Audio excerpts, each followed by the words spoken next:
हाँ, तो प्यारे प्यारे बच्चों, कैसे हैं आप? उम्मीद करता हूँ आप सभी बहुत ही अच्छे होंगे। मैं विपिन शर्मा आज आपके सामने लेकर हाजिर हूँ आपकी कक्षा 6 की विज्ञान जिज्ञासा का अध्याय नंबर 6, हमारे आसपास की सामग्री। इससे पहले हम 5 अध्याय पूरे कर चुके हैं। अगर आपने वीडियो नहीं देखे हैं तो जाकर देखें, एक प्लेलिस्ट बनी हुई है। और मॉर्निंग में आपके सामने न्यूज़पेपर आता है, उससे भी आप रोजाना की खबरों से अपडेट रह सकते हैं। तो करते हैं अध्याय नंबर 6 शुरू, हमारे आसपास की सामग्री। और हाँ, आपको बीच में ही बता दूं, अगर आपने हमारे चैनल को सब्सक्राइब नहीं किया तो कर लेंगे। और एनसीईआरटी की संपूर्ण विज्ञान का समाधान आपके सामने अभी आने वाला है। तो बिना देर किए हुए करते हैं शुरू। अध्याय 6, हमारे आसपास की सामग्री। शुरुआत करते हैं। एक आपके सामने संस्कृत में सूक्ति है। क्या है? उपादानम भवेतस्या मूषायाः मृत्तिका लोहमेव च। रस रत्न समुच्चय 10.3 से लिया गया है। इसका अर्थ क्या होता है?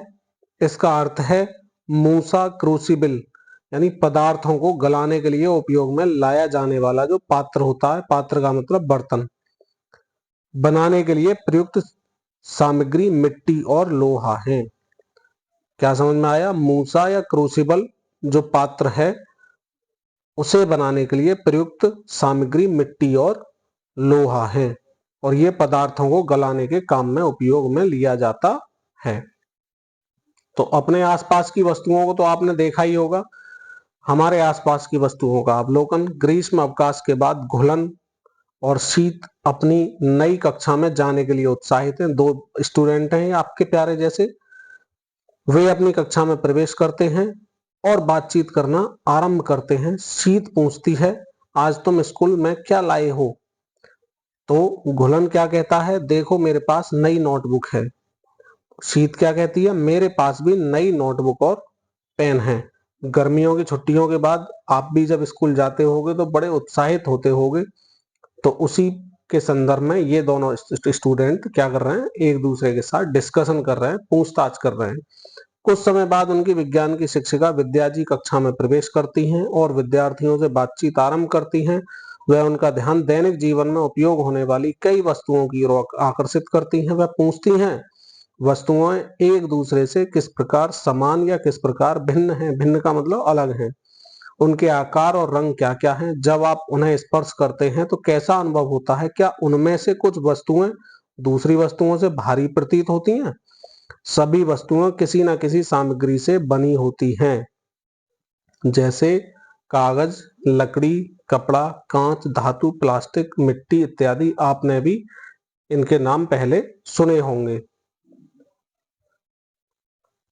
कह रहे हैं किसी वस्तु को बनाने के लिए उपयोग किए जाने वाले पदार्थ या मिश्रण जो होते हैं, किसी भी वस्तु को बनाने के लिए उपयोग किए जाने वाले पदार्थ या पदार्थों के जो मिश्रण होते हैं, उन्हीं को क्या कहते हैं? सामग्री कहते हैं। अंडरलाइन कर दिया मैंने इस वजह से कि आप इसे हेडलाइन की तरह यूज करेंगे। क्रियाकलाप आपके लिए 6.1 है। अपने आसपास दिखाई देने वाली वस्तुओं की एक सूची बनाएं। उन सामग्रियों के नाम भी तालिका में लिखें जो आपके सामने 6.1 दर्शाई गई है, दिखाई गई है। आप अपने आसपास क्या क्या अवलोकन करते हैं और जिससे वो बनी हुई है वो सामग्री कौन सी है? आपने देखा, प्रतिदिन के अवलोकनों के आधार पर निष्कर्ष निकल सकता है कि वस्तुएं विभिन्न सामग्रियों से बनी होती हैं। सामग्रियों के बारे में कुछ और जानकारी ले लेते हैं। भारतीय उपमहाद्वीप में पाए जाने वाले सबसे पुराने मिट्टी के बर्तन 7000 से 8000 वर्ष पूर्व के हैं। गंगा के मैदानों लहुरा देवा और बलूचिस्तान मेहरगढ़ में पाए गए हैं। लगभग 4000 सामान्य संवत पूर्व बीसीई कहते हैं इसे। सिंधु सरस्वती मैदानों के कई क्षेत्रों में चाक घुमाकर बनाए गए मिट्टी के बर्तनों का निर्माण, रंगाई, विविध रंगों के सुरक्षात्मक या सजावटी लेप जिन्हें स्लिप कहा जाता है, इनका अनुप्रयोग सजावटी पेंटिंग इत्यादि तकनीकें विकसित हो चुकी थी। यह तकनीकें हड़प्पा सभ्यता 2600 से 1900 सामान्य संवत पूर्व के दौरान और भी परिष्कृत हो गई, जिनमें चमकदार लाल सतह पर काले रंग के डिजाइनों से ज्यामितीय पैटर्न तथा जलीय और स्थलीय जानवरों को भी चित्रित किया गया था। इट मीन्स उनके चित्र बनाए गए थे। हंडिया, थाली, कटोरे और अन्य वस्तुओं को बनाने के लिए उपयोग में लाई जाने वाली मिट्टी का सावधानी पूर्वक चुनाव करके उसे साफ किया जाता था और छलनी से छानकर गूंथा जाता था। उसे घूमते पहिए पर आकार दिया जाता था और अंततः भट्टियों में उसे पकाया जाता था। और इस तरह जो भट्टियों में पकी हुई मिट्टी होती थी उसे कहते थे टेराकोटा। इन बर्तनों का उपयोग भोजन पकाने से लेकर अनाज, तेल, घी इत्यादि के भंडारण में तथा विभिन्न प्रयोजनों के लिए भी किया जाता था। कुछ बहुत बड़े भंडारण पात्र और मिट्टी के अन्य पात्रों को राष्ट्रीय संग्रहालय नई दिल्ली में रखा गया है। नेशनल म्यूजियम जो है उसमें रखा गया है। आप चाहें तो नई दिल्ली राष्ट्रीय संग्रहालय कभी घूमने का प्लान बनाएं और वहां जाकर के इन वस्तुओं को देख सकते हैं। वस्तुओं को समूह में कैसे बांटें आप जानते हैं, ये समूह कैसे बनाएं।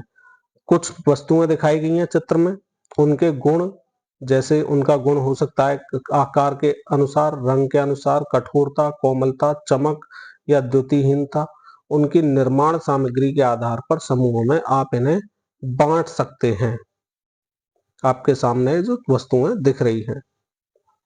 अपने क्रियाकलाप 6.2 में वस्तुओं के बांटने के लिए किस गुण का आपने उपयोग किया? आकार का किया, सामग्री का किया, रंग का किया, वो आप बता सकते हैं। क्या आपके मित्रों ने समान गुणों के आधार पर वस्तुओं के समूह बनाए? आपने इस गतिविधि से क्या सीखा? आपने देखा होगा कि एक वस्तु विभिन्न सामग्रियों से बनाई जा सकती है। कुछ सामग्रियों का उपयोग विभिन्न वस्तुओं को बनाने के लिए किया जा सकता है। वस्तुओं को समूहों में व्यवस्थित करने की विधि ही क्या कहलाती है? वर्गीकरण कहलाती है। वस्तुओं को उनके एक समान गुणों के आधार पर समूहों में विभाजित किया जा सकता है। इसी प्रकार से हम कुछ गुणों के आधार पर सामग्रियों का भी वर्गीकरण कर सकते हैं। क्रियाकलाप आगे आपके सामने है 6.3। ये एक्टिविटी आप जितना ज्यादा करेंगे आपको सीखने का भी मौका मिलेगा। आइए विचार करें एक गिलास बनाने के लिए हम किन किन सामग्रियों का उपयोग कर सकते हैं। चित्र है आपके सामने, इन सामग्रियों के नाम लिखें। आप एक गिलास बनाना चाह रहे हैं तो क्या क्या उपयोग कर सकते हैं? वो आप कांच से गिलास बना सकते हैं, स्टील से गिलास बना सकते हैं, प्लास्टिक से गिलास बना सकते हैं, फाइबर से गिलास बना सकते हैं। ऐसे ही अनेक सामग्री हो सकती हैं जिनसे आप गिलास बना सकते हैं।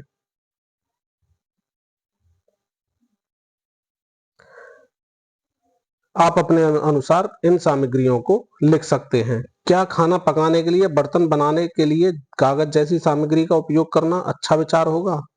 कागज तो जल जाएगा अगर उसमें खाना बनाने लगे तो। खाना कहीं, कागज कहीं, सब राख हो जाएगा। कपड़े से बने गिलास का उपयोग आप जल रखने के लिए कर सकते हैं क्या? नहीं कर सकते। पानी सारा नीचे निकल जाएगा उस गिलास का जो हम कपड़े का बनाएंगे। तो गिलास बनाने के लिए आवश्यक सामग्रियों में जल धारण करने की क्षमता होनी चाहिए, यानी कि जल उसमें से बाहर ना निकले। यह कैसे निर्धारित किया जाए किसी वस्तु को बनाने के लिए किस सामग्री का उपयोग किया जाना चाहिए? हम किसी वस्तु को बनाने के लिए सामग्री का चयन उसके गुणों और उस प्रयोजन के आधार पर करते हैं जिसके लिए उस वस्तु का उपयोग किया जाता है। हम किसी वस्तु के विभिन्न भागों को बनाने के लिए भिन्न भिन्न सामग्रियों का उपयोग कर सकते हैं। उदाहरण के लिए एक पेन विभिन्न सामग्रियों से बना हो सकता है, जैसे प्लास्टिक का भी हो सकता है, किसी धातु का भी हो सकता है और स्याही से भी बना हो सकता है। स्याही का मतलब जैसे आप पेन का कोई चित्र बनाने लगे तो ये पेन भी तो बन सकता है स्याही से। आगे है विभिन्न खेलों की गेंदें बनाने के लिए भिन्न भिन्न सामग्रियों का उपयोग किया जाता है। आपने गेंद देखी होंगी अलग अलग प्रकार की, कोई रबड़ की है, कोई प्लास्टिक की है, कोई लेदर की है, कोई ठोस है, कोई खोखली है। क्या क्रिकेट की गेंद का उपयोग टेनिस खेलने के लिए कर सकते हैं? आप बताएं इसका आंसर। ये दोनों बच्चे तो जानना चाह रहे हैं। आगे एक्टिविटी 6.4 है। एक ही आकार की लेकिन भिन्न भिन्न सामग्रियों से बनी विभिन्न गेंदों को दर्शाया गया है। टेनिस की गेंद है आपके सामने, एक क्रिकेट की गेंद है, एक हस्त व्यायाम की गेंद है, हाथ से दबाकर जो खोलते बंद करते हैं, ये उस काम में आती है, हाथ की एक्सरसाइज के लिए। एक एक करके गेंद लें, किसी नियत ऊंचाई से गिराएं। जिस ऊंचाई तक गेंद उछलती है उसे आपके सामने तालिका दिखाई हुई है 6.2, उसमें लिख सकते हैं कि इतनी ऊंचाई से तक ये जो गेंद उछलती है। उस गेंद को पहचाने जो सबसे अधिक ऊंचाई तक जाएगी। टप्पा खाने के बाद में जैसे कह देते हैं, तो आपके सामने तालिका है, इसका लिख सकते हैं कि टेनिस की गेंद कितनी ऊंचाई तक जाएगी, उच्च, मध्यम या निम्न। यानी उच्च का मतलब सबसे ऊपर ऊंचाई होगी बाकी गेंदों से, मध्यम का मतलब ज्यादा ऊंची नहीं जाएगी, ना नीचे रहेगी ज्यादा, ना ऊपर रहेगी। इसी प्रकार निम्न का मतलब नीचे जो रहने वाली गेंद है, आप उसका भी नाम लिख सकते हैं। और इन गेंदों के अलावा आपने और गेंदें इस्तेमाल की हैं तो आप उनके बारे में भी बता सकते हैं इस तालिका के माध्यम से। खेल की गेंदों के अन्य गुणों पर कक्षा में चर्चा करें, जैसे उनका आकार, रंग, गठन का मतलब कठोर है या मुलायम है, और वे कितनी ऊंचाई तक उछल सकती है, ये समझने का प्रयास करें। किसी विशिष्ट खेल के लिए उपयुक्त प्रत्येक गेंद कुछ सामग्रियों से क्यों बनी होती है, एक ही गेंद सब काम खेलों में काम क्यों नहीं आती, ये भी हो सकता है आपके लिए। चित्र 6.4 का अवलोकन करें और वस्तुओं को यथासंभव विभिन्न विधियों से समूहों में विभाजित कर सकते हैं। आप इनके रंग के आधार पर, इनके आकार, आकृति के आकार हिसाब से बना सकते हैं। बाकी आपके ऊपर डिपेंड करेगा कि आप इन्हें कैसे कैसे समूह बनाएंगे। आपने इन वस्तुओं को उनके आकार, रंग या जिस सामग्री से वे बनी है उनके आधार पर समूह विभाजित किया होगा। हमने सीखा कि वस्तुओं को उनके गुणों के आधार पर वर्गीकृत किया जाता है। उदाहरण के लिए घर की रसोई में हम सामान्यतः एक जैसे बर्तनों को एक साथ रखते हैं। इसी प्रकार एक पंसारी सामान्यतः सभी प्रकार के मसाले एक कोने में रखता है, दालें और अनाज दूसरे कोने में रखता है। इसी प्रकार इत्यादि बोल देते हैं। इसी प्रकार बाकी सामानों को भी वो समूह बनाकर रखता है। आप किसी भी दवा की दुकान पर जाकर जानकारी प्राप्त कर सकते हैं कि दवाओं को रखने की व्यवस्था उसने कैसे की है। अब आते हैं सामग्रियों के विभिन्न गुण क्या हैं। तो उससे पहले हम सामग्रियों के कुछ और गुण जान लें। करते हैं आगे। सामग्रियों के स्वरूप का आकलन यानी अवलोकन करें और पहचानें। विभिन्न सामग्रियों से निर्मित वस्तुएं एक दूसरे से भिन्न दिखती हैं, अलग दिखती हैं। बिना पॉलिश की हुई ताजी कटी हुई लकड़ी का स्वरूप लोहे से बिल्कुल भिन्न यानी अलग होता है। वहीं लोहा तांबे और एल्यूमिनियम से भिन्न दिखता है। तथापि लोहा, तांबा और एल्यूमिनियम में कुछ समानताएं हो सकती हैं जो उन्हें लकड़ी से अलग बनाती हैं। लोहा, तांबा और एल्यूमिनियम धातु में काउंट हो जाते हैं। आइए वस्तुओं को अलग अलग छांटने का प्रयास करते हैं। कागज, गत्ता, लकड़ी, चौक, तांबे के तार, एल्यूमिनियम की पन्नी और पीतल, कांच से, स्टील इत्यादि से बनी किन्हीं वस्तुओं के छोटे छोटे टुकड़े एकत्रित करें। अपने द्वारा एकत्रित की गई वस्तुओं को देखें, क्या इनमें से कोई भी वस्तु प्रकाश पड़ने पर चमकती है। उनके गठन यानी वो खुरदरी है या चिकनी है, ये भी। रंग और ध्यान देने योग्य अन्य विशेषताओं का आप अवलोकन करें। उन्हें उनके स्वरूप के आधार पर समूह में विभाजित करके अपनी नोटबुक में लिखें। अब आते हैं आपके लिए नया शब्द। जिन सामग्रियों की सतह प्राय चमकदार होती है उनका स्वरूप द्युतिमय, यानी कि क्या कहेंगे उसके लिए, चमकदार है। द्युतिमय का मतलब होता है चमक वाली ऐसी सामग्रियां जो प्राय क्या होती हैं, धातु होती हैं, जिनमें चमक होती है ज्यादातर। धातुओं के उदाहरणों में क्या क्या आ सकता है, इनसे अलावा भी बहुत सारे हो सकते हैं उदाहरण। लोहा, तांबा, जस्ता, एल्यूमिनियम, सोना इत्यादि सम्मिलित हैं। तथापि कुछ धातुएं हवा और नमी के प्रभाव के कारण अपनी चमक खो देती हैं। ये फीकी और द्युतिहीन यानी चमकहीन दिखाई देने लगती हैं। परिणाम स्वरूप हम प्राय केवल उनकी ताजी कटी हुई सतहों पर ही चमक देखते हैं। द्युतिहीन का मतलब चमकहीन सामग्रियां वे होती हैं जिनकी सतह चमकदार नहीं होती। द्युतिहीन सामग्रियों के कुछ उदाहरण जैसे कागज, लकड़ी, रबर, जूट इत्यादि हैं। एक पुरानी कहावत है, हर चमकती हुई वस्तु सोना नहीं होती। आपने भी सुना होगा। सभी चमकदार सामग्रियां धातु नहीं होती हैं। कुछ सामग्रियों की सतहों को पॉलिश करके चमकदार बनाया जाता है, जबकि कुछ अन्य को प्लास्टिक, मोम या किसी अन्य पदार्थों की पतली परतों से भी लेप कर दिया जाता है, उनके ऊपर कवर कर दिया जाता है, ये मान सकते हैं, जिससे वे कैसी दिखती हैं, चमकदार दिखती हैं। ये सामग्रियां धातु नहीं होती। कौन सी सामग्रियां कठोर होती हैं? जब आप विभिन्न वस्तुओं को अपने हाथों से संपीड़ित करते हैं, संपीड़ित करने का मतलब समझ गए होंगे, दबाते हैं, तो पत्थर जैसी सामग्रियों को दबाना कठिन हो जाता है। जबकि कुछ अन्य सामग्री जैसे रबर है, इसे आसानी से दबा सकते हैं आप। एक धातु की चाबी लें और उससे लकड़ी के टुकड़े, एल्यूमिनियम, पत्थर, कील, मोमबत्ती, चौक और किसी भी अन्य सामग्री से बनी वस्तु की सतह को खरोंचने का प्रयास करें। क्या कुछ सामग्रियां दूसरों की तुलना में अधिक आसानी से खरोंची जा सकती हैं? अब देखें आगे ध्यान से, क्या है, जिन सामग्रियों को आसानी से दबाया या खरोंचा जा सकता है वे कैसी कहलाती हैं? नरम होती हैं वो। जबकि अन्य सामग्रियां जिन्हें दबाना या खरोंचना कठिन होता है यानी आसान नहीं होता, वे कठोर कहलाती हैं या कठोर होती हैं। तथापि यह गुण सापेक्ष है। उदाहरण के लिए रबर स्पंज से कठोर होता है लेकिन लोहे से कैसा होता है? नरम होता है। आगे तालिका है, आप इसमें देखकर बता सकते हैं। जैसे ईंट को दिखाया है इन्होंने, कठोर है या नरम, तो कठोर होती है। सामग्री कैसी है? पकी हुई मिट्टी से बनाई जाती है। अब जल की बोतल कैसी होती है? कठोर होती है, लेकिन बनाई किससे जाती है? प्लास्टिक से बनाई जाती है। इसी तरह से आप इनके कठोर, नरम और सामग्री कैसे बनी है वो लिखना है आपको।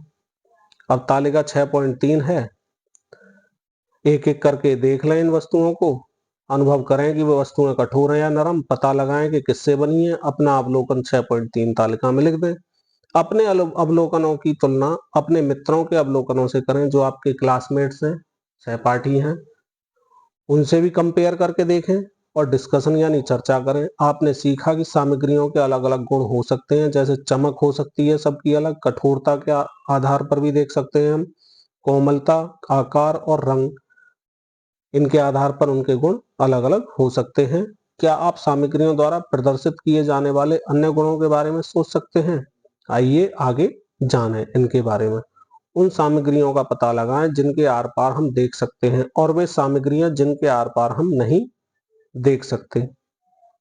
चित्र के माध्यम से आप देख पा रहे होंगे, शीशे में से देख सकते हैं, यहाँ भी शीशे की विंडो लगी हुई है, बट यहाँ पेड़ के आर पार देखना पॉसिबल है क्या? नहीं है।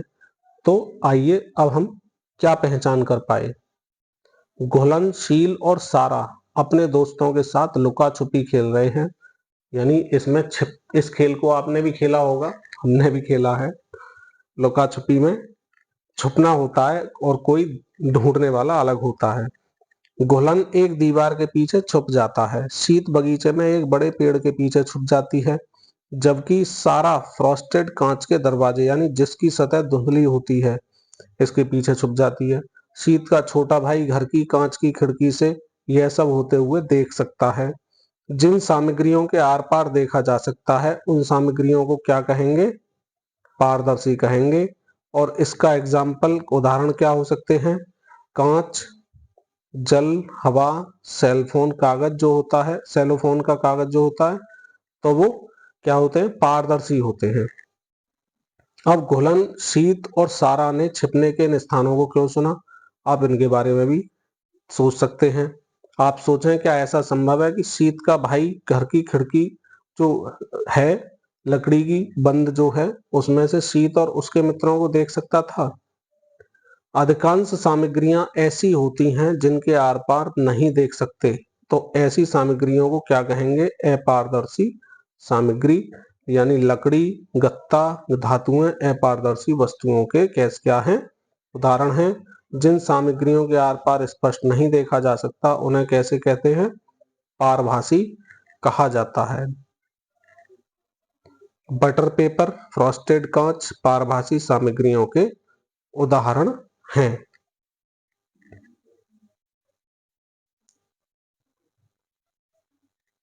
अब यहां समझ गए होंगे, बिल्कुल नहीं देख पा रहे हैं आर पार किसी वस्तु के, तो क्या हो गए? वो अपारदर्शी हो गए। थोड़ा बहुत देख पा रहे हैं लेकिन स्पष्ट नहीं देख पा रहे हैं, तो पारभासी हो गए। और बिल्कुल स्पष्ट देख पा रहे हैं, जैसे कांच के आर पार देख लिया, तो वो पारदर्शी सामग्री होगी। तो तीनों का कंपेयर आप मन में रखें और याद भी रखेंगे। अब आगे चित्र 6.5 था, पीछे जो चित्र में तीनों बच्चे छुप रहे थे, वो घुलन, शीत और सारा, शीत के भाई जो था उनके द्वारा उपयोग की जाने वाली वस्तुओं की प्रकृति पहचाने और उस पर नाम लिखें कि वो क्या कौन सी वस्तु है, और वो पारदर्शी में आएगी या अपारदर्शी में आएगी, या पारदर्शी के साथ ना होकर अपारदर्शी ना होकर पारभासी हो जाएगी। तो आप इन्हें स्पष्ट लिखेंगे और सोचेंगे एक दूसरे के साथ डिस्कशन करके। तालिका 6.4 में यानी वस्तुओं के वर्गीकृत कैसे करते हैं उसे पहचानें। वस्तुओं को पारदर्शी, पारभासी और अपारदर्शी के रूप में वर्गीकृत करना है। आपके सामने कुछ चित्र हैं, बताएं कांच कैसा होगा, पारदर्शी, पारभासी या अपारदर्शी। इसी तरह से ये सारे चित्र हैं, आप इन चित्रों में देख करके बताएं कैसे होंगे। अगर आप बता पाते हैं तो हमें कमेंट बॉक्स में क्या लिख देंगे, क्रियाकलाप 6.6 के पारदर्शी सामग्री में कांच का गिलास, या और जो है वो लिख देंगे। इसी तरह पारभासी में बटर पेपर को लिखा जा सकता है, और रबड़ किस में आएगी, अपारदर्शी में आएगी। बाकी तीनों को आप लिख कर दिखाएंगे, देखते हैं आप कैसा बताते हैं कमेंट बॉक्स में। आप इस तरह की तालिका अपनी नोटबुक में भी बना सकते हैं। जल में घुलनशील है क्या नहीं, इस आधार पर भी हम कर सकते हैं। शाम को जब घुलन खेलकर घर आया तो उसे पसीना आ रहा था, उसे थकान अनुभव हो रही थी और प्यास भी लग रही थी। घुलन की माँ ने एक गिलास जल में 1 चम्मच चीनी, 1 चुटकी नमक, थोड़ा नींबू का रस मिलाया और उसे यह शिकंजी पीने को दे दी। घुलन ने देखा कि उसकी माँ जल में चीनी और नमक मिला रही थी, और थोड़ी देर बाद नमक और चीनी क्या हो गए, अदृश्य हो गए, दिखना ही बंद हो गए। आइए यह पता लगाने के लिए एक सरल क्रियाकलाप करेंगे, एक एक्टिविटी के माध्यम से देखेंगे जब हम विभिन्न सामग्रियों को जल में मिलाते हैं तो वो कैसा व्यवहार करती हैं। क्या वो सारी घुल जाती हैं या नहीं घुलती हैं। कुछ मात्रा में चीनी, नमक, चौक पाउडर, रेत और बुरादा लकड़ी का चूरा ले सकते हैं। ये इकट्ठा कर लिया। 5 गिलास ले लिया अलग अलग, क्योंकि सामग्री हमारे पास अब 5 हो चुकी हैं, चीनी, नमक, चौक पाउडर, रेत और बुरादा। तो उन 5 गिलास ले लिए। पहले गिलास में 1 चम्मच चीनी, दूसरे में नमक, तीसरे में चौक पाउडर, चौथे में रेत और 5वें में बुरादा डाल दिया। पहले से सोच के देखें कि कौन कौन से क्या सामग्री जो है वो जल में घुलनशील है। फिर प्रत्येक गिलास की सामग्री को अच्छी तरह से घोलने के लिए 1 चम्मच का उपयोग कर सकते हैं। कुछ मिनट तक इंतजार यानी प्रतीक्षा करें, देखें क्या होता है। अपने अवलोकन 6.5 में लिखेंगे, क्या लिखेंगे कि चीनी सामग्री हो गई। पूर्वानुमान हमने क्या लगाया कि वो जल में अदृश्य हो जाएगी या अदृश्य नहीं होगी। इसी तरह ये तो हो गया पूर्वानुमान, पहले से हम जो सोच लेते हैं। एक होता है अवलोकन, इस अवलोकन के थ्रू बताएंगे कि हमने जो पूर्वानुमान लगाया था वो अवलोकन के साथ मैच कर रहा है या नहीं कर रहा है।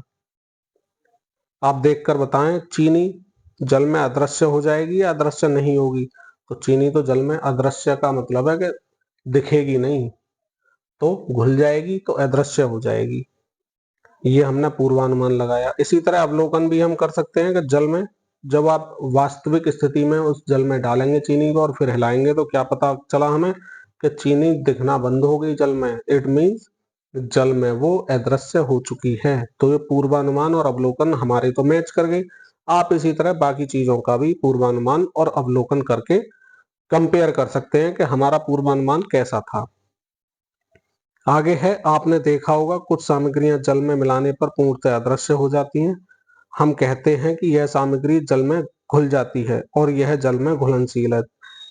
कुछ सामग्रियां जल में नहीं घुलती हैं, बहुत देर तक घुलने पर भी अदृश्य नहीं होती हैं। ये सामग्रियां कैसी होती हैं, अघुलनशील होती हैं। जल हमारे शरीर में होने वाली प्रक्रियाओं में एक महत्वपूर्ण भी भूमिका निभाता है, क्योंकि यह बहुत सी सामग्रियों को घोल सकता है। आपके सामने जल में घुलनशील दिखा दिया और अघुलनशील दिखा दिया। ये रेत मान लो या लकड़ी का बुरादा मान लो, ये अघुलनशील है। इधर जल में घुलनशील या तो चीनी मान लो या फिर नमक मान लो।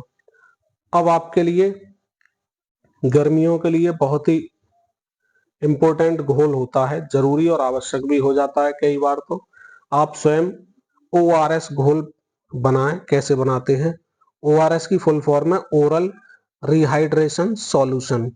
इसका उपयोग दस्त या अन्य रोगों के कारण हुई पानी की कमी जो कि गर्मियों में अक्सर होती है, निर्जलीकरण के उपचार के लिए किया जाता है। ये ORS पैकेट प्राथमिक स्वास्थ्य केंद्रों पर बाजार में उपलब्ध होते हैं। बाजार में मेडिकल स्टोर पर मोस्टली मिल जाएंगे।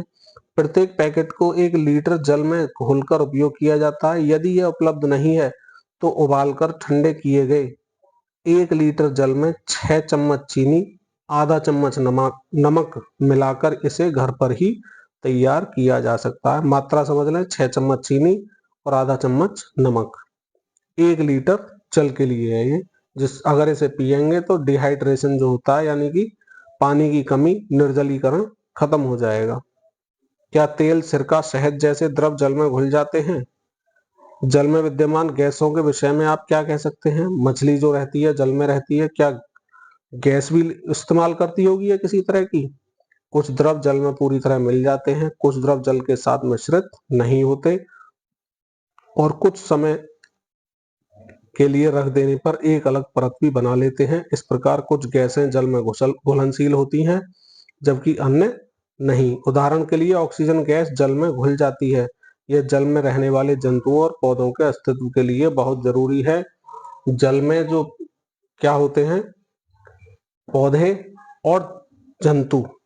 तो जंतुओं में जैसे मछली एग्जाम्पल हो सकती है, मछली ऑक्सीजन छोड़ती है और कुछ पौधों के लिए वो ऑक्सीजन वरदान के लिए तरह होती है, तो एक दूसरे के साथ आराम से वो ऑक्सीजन का आदान प्रदान कर देते हैं और जीवित रहते हैं वो आराम से, तो उनका अस्तित्व बना रहता है। अब कितना भारी है कितना हल्का माप करेंगे। कुछ 3 कागज के एक जैसे कप या कटोरे ले लें। प्रत्येक कप को उपलब्ध सामग्री से आधा भर लें।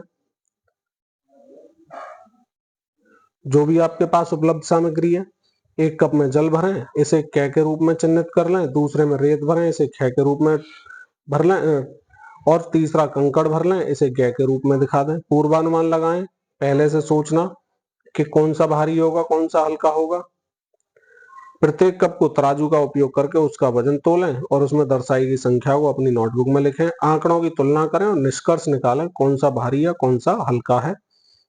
क्रियाकलाप अब ये 6.8 जो हुआ, इसके आधार पर हम कह सकते हैं कोई सामग्री भारी है या हल्की, इसका पता द्रव्यमान नामक गुण को मापकर किया जा सकता है जब उनके आयतन समान हो। अब देखते हैं, जो सामग्री भारी होती है उसका द्रव्यमान अधिक होता है और जो हल्की होती है उसका द्रव्यमान कम होता है यदि उनके आयतन समान हैं तो।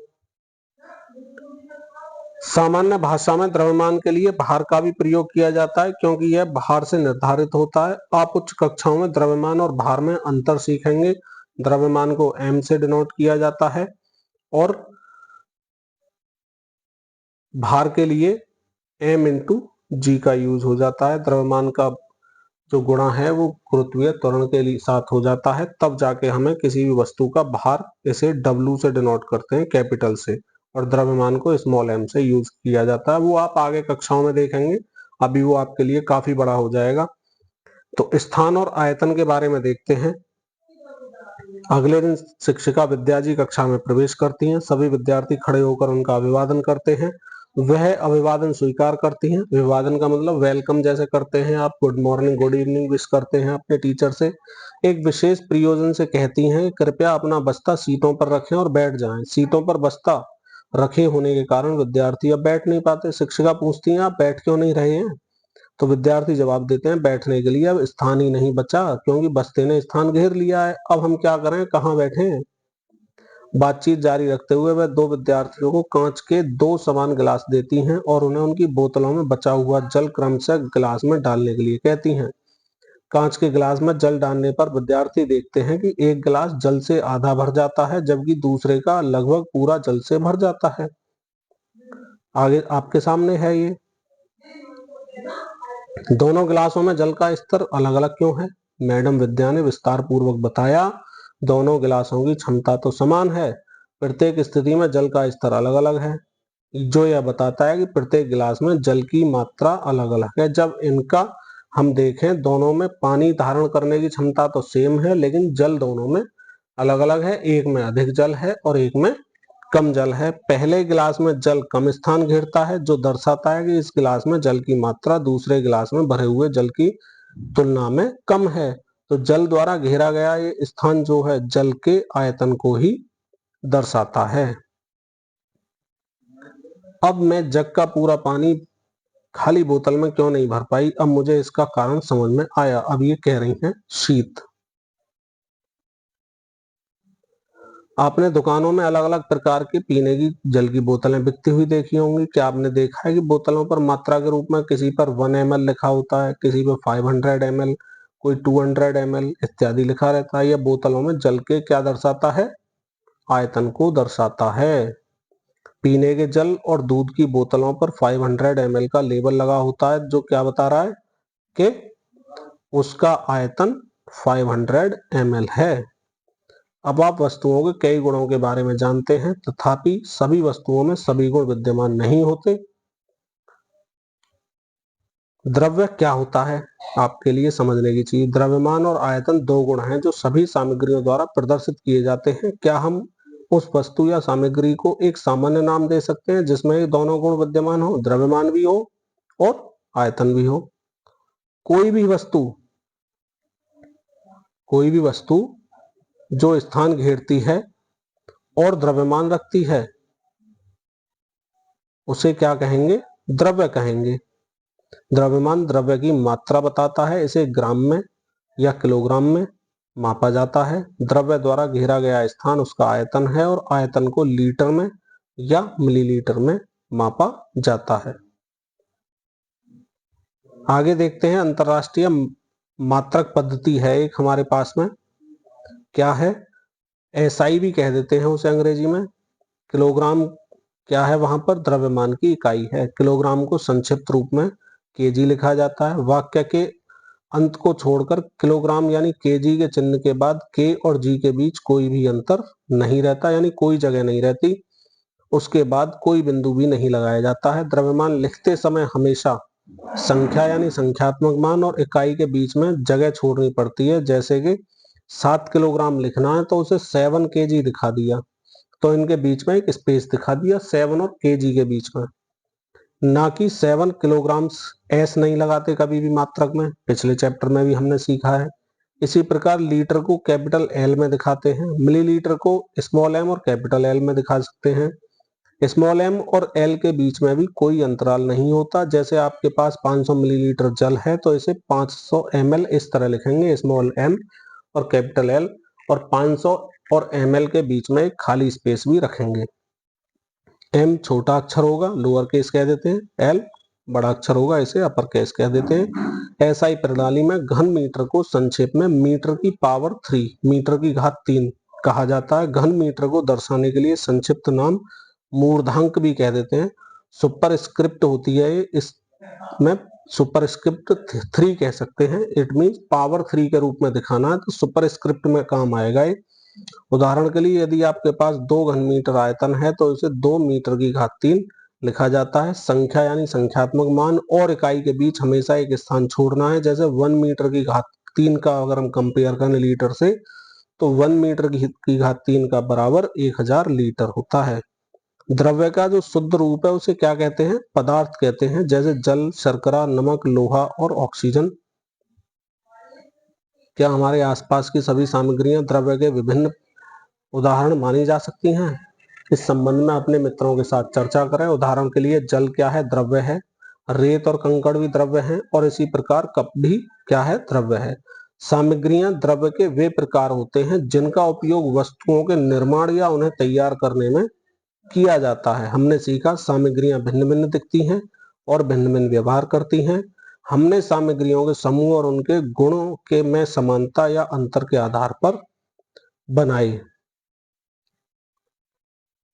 हमने यह समझा कि समूह बनाना उपयोगी है क्योंकि यह हमें सामग्रियों के गुणों के स्वरूप का अध्ययन करना यानी स्टडी आसान हो जाती है, अवलोकन करने में भी हेल्प हो जाती है, मदद हो जाती है। मनुष्य न केवल सामग्रियों का बल्कि चट्टानों, पौधों और जानवरों का भी वर्गीकरण करते हैं। जीवित जगत के वर्गीकरण के बारे में हमने सजीव जगत में विविधता नामक अध्याय में सीखा है।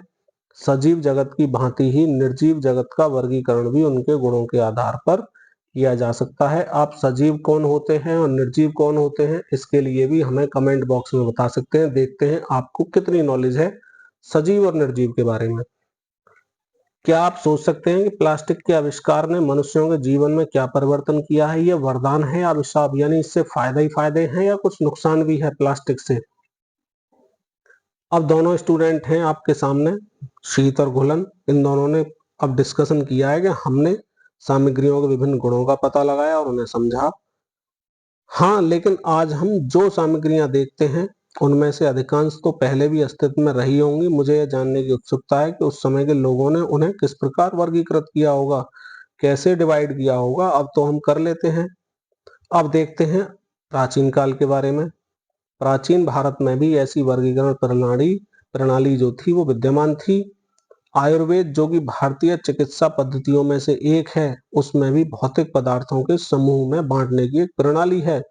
गुरु, मंद, हिम, स्निग्ध, श्लक्षण, सांद्र, मृदु, स्थिरः, गुणा, ससूक्ष्म, विशदा, विंशति, स विपर्यया, अष्टांग हृदय सूत्र, स्थान 1.18 से लिया गया है। इस श्लोक में यथार्थ रूप से 20 गुणों, विपरीत गुणों के 10 जोड़े के बारे में बताया गया है, जिनका उपयोग आयुर्वेद में सभी भौतिक पदार्थों का वर्गीकरण करने के लिए किया जाता था। इन गुणों का उपयोग सभी जीवित प्रणालियों, पौधे, जंतु या मनुष्य, पर्यावरण और भोजन का वर्णन करने के लिए भी किया जा सकता है। गुण क्या है? जैसे गुरु, गुरु को भारी कहते हैं। लघु का मतलब हल्का होता है भार में। इसी तरह मंद को धीमा कहेंगे, तीक्ष्ण को त्वरित या तीव्र कहेंगे। हिम का मतलब ठंडा या शीतल, उष्ण का मतलब गर्म या तप्त, स्निग्ध का मतलब चिकना होता है और रूक्ष का मतलब सूखा होता है। तो ये इनके पेयर की तरह याद कर लेने हैं सभी को, और पुराने टाइम का आपको अंदाजा हो गया कि वो वर्गीकरण कैसे करते थे। अब इस चैप्टर में कुछ प्रमुख शब्द इस्तेमाल हुए हैं, वो आपके सामने हैं। सारांश में हम देख सकते हैं हमने क्या क्या सीखा। क्या क्या सीखा एक नजर देख लेते हैं। वस्तुएं विभिन्न प्रकार की सामग्रियों से बनाई जाती हैं। कोई वस्तु एक ही सामग्री या विभिन्न सामग्रियों के संयोजन से बनी हो सकती है।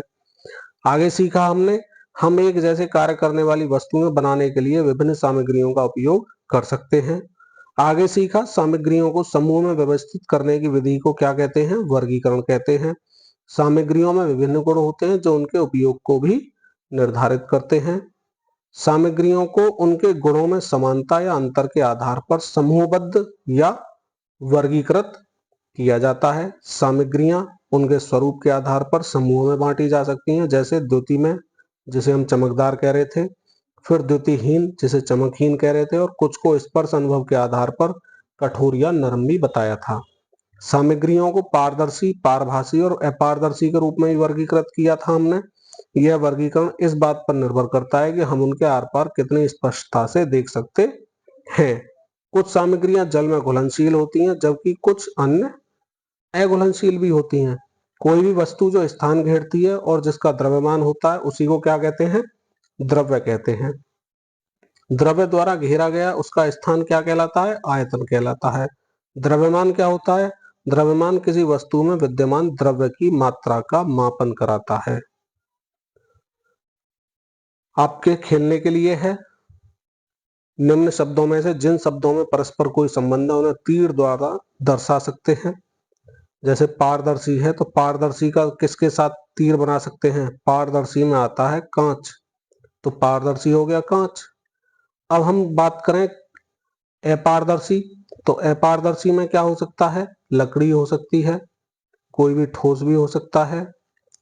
उसके बाद में लोहा भी किसमें काउंट होगा?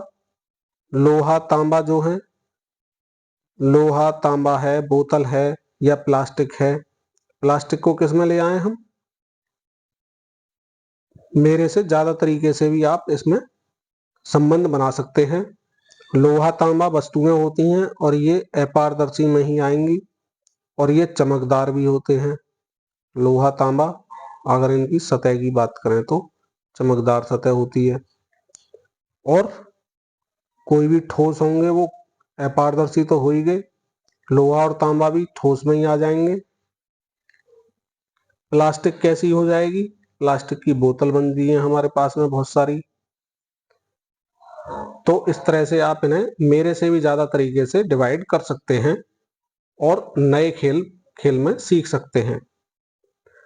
और ये आपके करने के लिए प्रश्न उत्तर हैं। अगर आपको कोई समस्या आती है तो हमें कमेंट बॉक्स में आकर के बताएं। आपके सीखने के लिए यही पूरा चैप्टर है। आई होप आपको क्लास पसंद आई होगी। क्लास पसंद आई है तो क्यों ना वीडियो को लाइक कर दिया जाए, चैनल को सब्सक्राइब कर लिया जाए आगे आने वाले टाइम में पढ़ने के लिए। तो मिलते हैं नई क्लास में नई वीडियो के साथ। इसी के साथ जय हिंद, जय भारत, वंदे मातरम। मैं विपिन शर्मा लेता हूं आपसे विदा।